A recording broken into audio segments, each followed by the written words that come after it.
Find LCM 12, 16, 24. ఇప్పుడు LCM కనుక్కోవడానికి మనం డివిజన్ మెథడ్లో చేస్తాం, టైం ఎక్కువ తీసుకుంటుంది. అలా కాకుండా ఈజీగా 2 సెకండ్స్లో ఆన్సర్ చేసేసి ఇందులో హైయెస్ట్ నెంబర్ 24 రాసుకుంటాం. ఇప్పుడు 24లో 24ని డివిజన్ చేస్తాం, 12ని క్యాన్సిల్ చేస్తాం.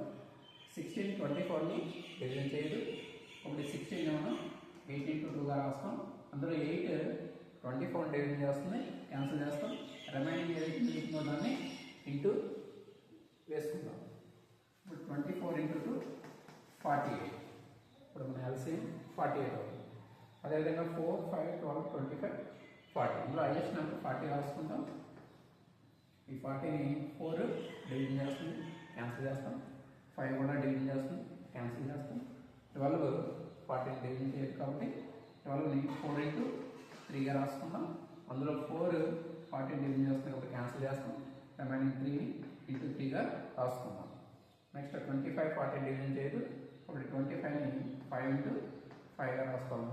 అందులో 5 40 డివిజన్ చేస్తుంది, ఒక 5 క్యాన్సిల్ చేస్తాం. ఇంకొక 5 into వేసుకుందాం. ఇప్పుడు 40 into 3 into 5, 3 into 5 15, 15 into 40 600. మనకి ఎల్సిఎం 600.